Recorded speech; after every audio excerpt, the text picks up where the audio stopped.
Hello दोस्तों, एक बार फिर से स्वागत है आप सभी का हमारे YouTube चैनल डेली ट्यूटोरियल्स में। आज मैं फिर से स्ट्रेन एनर्जी मेथड से डिफ्लेक्शन निकालने का प्रॉब्लम लेकर आया हूं। आज हम पोर्टल फ्रेम में डिफ्लेक्शन कैसे निकालते हैं ये सीखेंगे। हालांकि इससे पहले भी एक फ्रेम पर एक वीडियो हमने बना चुका है, आप हमारे चैनल के प्लेलिस्ट से जाकर देख सकते हैं। ठीक है, तो आज जो हमने क्वेश्चन लिया है उसमें क्या है चलिए देखते हैं। Determine the horizontal displacement of the roller and D of the portal frame given EI equals to 8000 kilo newton metre square throughout. इसमें ये कह रहा है कि ये जो डी पॉइंट पे जो रोलर सपोर्ट लगा है यहाँ का डिस्प्लेसमेंट पूछ रहा है। यहाँ का डिस्प्लेसमेंट मतलब यहाँ का डिफ्लेक्शन पूछ रहा है। ठीक है, और यहाँ एक हॉरिजॉन्टल 5 किलो न्यूटन का लोड लग रहा है। ठीक है, इसमें इलास्टिक कांस्टेंट EI जो है 8000 किलो न्यूटन मीटर स्क्वायर, ये थ्रू आउट है, हर जगह इतना वैल्यू का EI लग रहा है। ठीक है, तो किसी भी प्रॉब्लम को शुरू करने से पहले यह देखकर घबराना नहीं है, बस हमें जो प्रोसेस है उसके थ्रू चलना है, उसके बाद सारा का सारा प्रॉब्लम हमारा सॉल्व हो जाएगा। ठीक है, चलिए आगे बढ़ते हैं। तो इसमें हम पहले देखते हैं कि इसमें अगर इस फ्रेम को हम इसके फ्रेम का फ्री बॉडी डायग्राम बनाएंगे तो कितने पार्ट्स में टूट सकता है। तो ये एक CD, BC और एक AB, ये 3 पार्ट्स में, ये 3 पोर्शन में, या बोल सकते हैं 3 चैनल में इसको हम तोड़ सकते हैं। ठीक है, तो मैंने भी उसी तरह यहाँ पहले ही करके रख दिया है।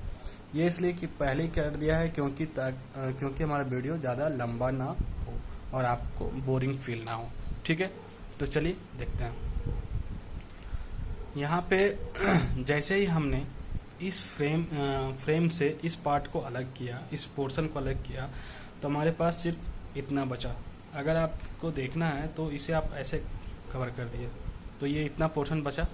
ठीक है, यहाँ से इतना पोर्शन बचेगा, इस पोर्शन को बचा। तब उसके बाद यहाँ पे 5 किलो न्यूटन का लोड है। इसे काउंटर बैलेंस करने के लिए हमारे पास एक नया 5 किलो न्यूटन का लोड अपोजिट डायरेक्शन में लगाना पड़ा। ठीक है, जब ये लगा, इक्वल एंड अपोजिट डायरेक्शन में लोड लगा, तो यहाँ इस पोर्शन में एक कपल फॉर्म किया। उस कपल को काउंटर बैलेंस करने के लिए एक मोमेंट हमने यहाँ दिखाया, शो किया है। मोमेंट कैसे आया? मोमेंट का सिंपल सा फॉर्मूला क्या होता है? Perpendicular load into perpendicular distance. तो यहाँ लोड कितना था? 5 किलो न्यूटन, और डिस्टेंस कितना था? 4 मीटर। ठीक है, ये जो 4 मीटर यहाँ है वही 4 मीटर यहाँ है। ठीक है, तो यहाँ 20 किलो न्यूटन मीटर का हमने मोमेंट ले लिया।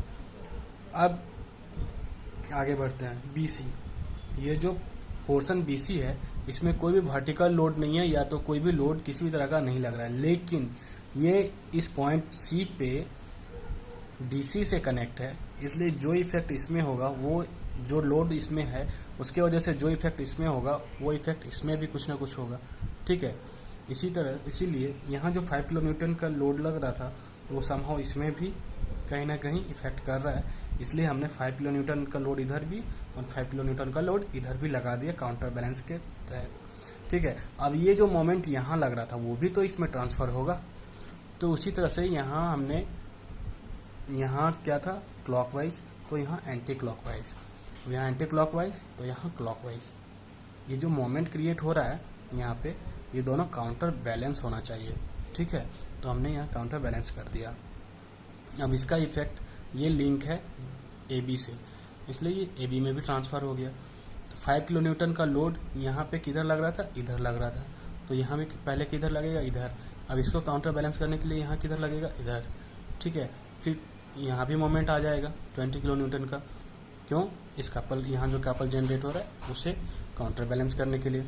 ठीक है, अब इतना तो क्लियर हो गया।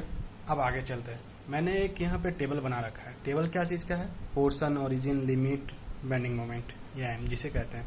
हम लोग स्ट्रेन एनर्जी फॉर्मूला में M देखते हैं, वो बेंडिंग मोमेंट ही होता है। ठीक है, तो इस पोर्शन में हम लोग देखते हैं कि CD पोर्शन CD जो है, इस पोर्शन में हमारा बेंडिंग मोमेंट क्या है, ओरिजिन क्या है, लिमिट क्या है, ये हमने पहले लिख के रखा है। अब हमें यहाँ से समझते हैं। जैसे इस पोर्शन CD में हमारा पॉइंट D पे लोड लग रहा है, तो ओरिजिन हम इसे ही मान लिया D। ठीक है। इसका लिमिट कितना है, 0 to 4 है, तो 0 to 4 लिख दिया। अब बेंडिंग मोमेंट कितना है, बेंडिंग मोमेंट के लिए हमें पता है कि एक लोड के बगल हम किसी भी डिस्टेंस x पे हम बेंडिंग मोमेंट फाइंड आउट कर सकते हैं। तो हमने x डिस्टेंस पे यहाँ से 5 इंटू एक्स 5x का एक बेंडिंग मोमेंट फाइंड आउट करके यहाँ पे लिख दिया। ठीक उसी तरह BC में यहाँ पे C पे लोड लग रहा है, यहाँ D पे हम BC में B और C पे दोनों पे लग रहा है, हम कोई किसी को भी ओरिजिन मान सकते हैं। तो हमने C को माना है, इसका लिमिट क्या है 0 to 3, ठीक है।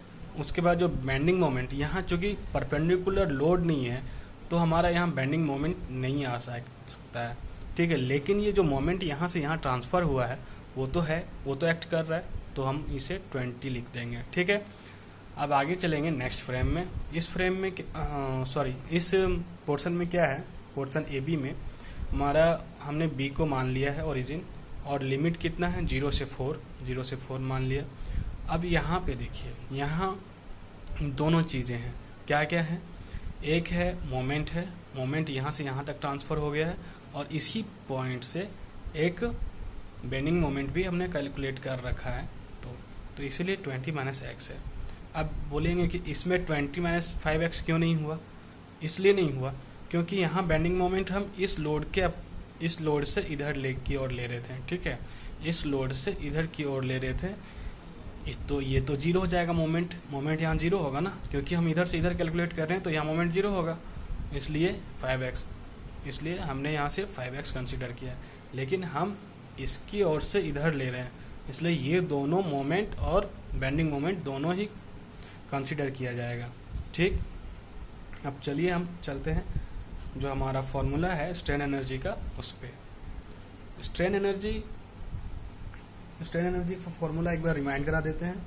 स्ट्रेन एनर्जी का फॉर्मूला है 0 to L, ये limit integration m² by 2EI dx, ठीक है।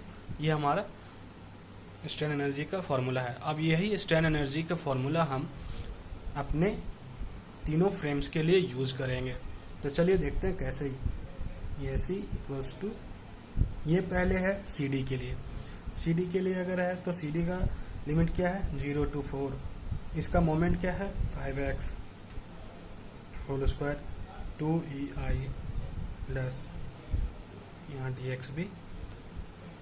फिर BC का 0 to 3 है लिमिट, और मोमेंट क्या है 20 2EI प्लस 0 to 4। फिर से AB के लिए इसका क्या है 20 माइनस 5x का whole square by 2EI dx, ठीक है। अब इसे हम इंटीग्रेट करेंगे तो हमें क्या क्या मिलेगा, चलिए देखते हैं। तो पहले हमें मिल जाएगा यहाँ 1/2EI और 5 जा 25 का होल स्क्वायर x का, यहाँ ये मिलेगा हमें इंटीग्रेट करने पर, लिमिट 0 to 4। फिर यहाँ भी सेम यही, फिर यहाँ हमें मिलेगा 400x 3 to 0, ठीक है। फिर आगे यहाँ हमें मिलेगा 400x minus 200x cube by 2, x square by 2 plus 25x cube by 3। अब ये कैसे आया, यहाँ जो 20 माइनस 5x है इसका होल स्क्वायर करेंगे तो ये आ जाएगा, ठीक है। अब हम फर्दर इसे सॉल्व करेंगे तो हमारे पास क्या क्या आएगा, चलिए देखते हैं।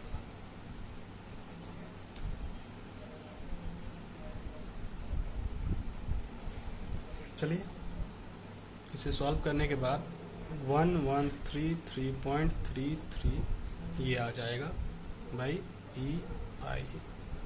हमने पहले ही सॉल्व करके रख लिया है, आप अच्छे से कैलकुलेटर का यूज करके करेंगे, ठीक है। अब जैसा कि हम जानते हैं कि हमें स्ट्रेन एनर्जी को वर्क डन से कंपेयर करना है। तो वर्क डन हमारे पास यहाँ पे कितना हो जाएगा, work done equals to 1/2 into deflection. तो हमारे पास लोड कितना है, लोड है 5 इंटू 2, तो ये क्या हो जाएगा, ये हो जाएगा 2.5। ठीक है फ्रेंड्स। तो अब इसे कंपेयर करते हैं। On comparing ESC and work done. ठीक है, तो 2.5 D delta equals to 1133.33 by EI। ठीक, अब डेल्टा इक्वल्स टू क्या हो जाएगा, 453.3 EI। अब हम EI का वैल्यू पुट करेंगे तो आ जाएगा। ठीक है, अब ये समहाउ हो जाएगा कितना, 0.0567 मीटर में, और ये डिफ्लेक्शन इक्वल टू 0.0567 मीटर। यही डिफ्लेक्शन हमें फाइंड आउट करना था। ठीक है, और mm में देखना है तो हो जाएगा 56.7 mm के लिए 56.7 mm, यही हमारा आंसर है। हमें पूछा गया था कि जो रोलर सपोर्ट है, रोलर एंड डी है, उस पर कितना हॉरिजॉन्टल डिस्प्लेसमेंट होगा यानी डिफ्लेक्शन होगा, तो हमने इसे फाइंड आउट किया। एक बार फिर से क्विक रिवीजन, तो हमें बोला गया था पॉइंट डी पे डिस्प्लेसमेंट फाइंड आउट करने के लिए, तो पहले हमने इसका एफबीडी बनाया, एफबीडी के बाद हमने इसे काउंटर बैलेंस किया जो नेसेसिटी था। ठीक है, नेसेसिटी के अनुसार हमने काउंटर बैलेंस किया, उसके बाद हमने बेंडिंग मोमेंट फाइंड किया और मोमेंट फाइंड किया। देन उसे हमने एक टेबल बना करके उसे अच्छे से अरेंज करके लिख दिया, ताकि हमें कोई कन्फ्यूजन ना हो कि कौन से पोर्शन का बेंडिंग मोमेंट कितना है, लिमिट कितना है, ओरिजिन क्या है, इसका हमें कोई भी कन्फ्यूजन ना हो, इसलिए हमने टेबल बना के पहले लिख दिया। अब क्या है, अब हमने स्ट्रेन एनर्जी के फॉर्मूला में इसे डाल दिया। स्ट्रेन एनर्जी के फॉर्मूला हमें इन तीनों पोर्शन के लिए लगाना था, उन्हें तीनों पोर्शन में लगाया। उसके बाद वहाँ से जो इंटीग्रेशन हुआ वो ये सब वैल्यू आया। अब इसमें हमने अपर लिमिट और लोअर लिमिट पुट किया, तो डायरेक्ट हमने ये रिजल्ट लाया। मैंने कैलकुलेट करके पहले रख लिया था, इसलिए वीडियो में कैलकुलेट करके नहीं दिखाया, आप स्टेप बाय स्टेप कैलकुलेट करेंगे, क्योंकि यहाँ के बाद आपको सिर्फ अपर लिमिट और लोअर लिमिट पुट करना है। अगर इसमें भी कन्फ्यूजन है तो आप हमारे पिछले वीडियो को देखेंगे, उसमें हमने स्टेप बाय स्टेप करके दिखाया है। ठीक है, फिर हम जानते हैं कि स्ट्रेन एनर्जी इक्वेशन को वर्क डन के से कंपेयर करना था, तो हमने वर्क डन फाइंड कर लिया। यहाँ पे वर्क डन का फॉर्मूला है half into P into delta, यहाँ से हम डेल्टा फाइंड करेंगे, तो ऑन कंपेरिजन हमने ये पाया। अब यहाँ पे EI का वैल्यू पुट कर दिया, तो हमें 0.056 मीटर में डिफ्लेक्शन फाइंड आउट हो गया। ये डिफ्लेक्शन मीटर में है, ये mm में है, ये दोनों हमने यूनिट में फाइंड आउट कर लिया। तो ठीक है दोस्तों, आज के लिए इतना ही।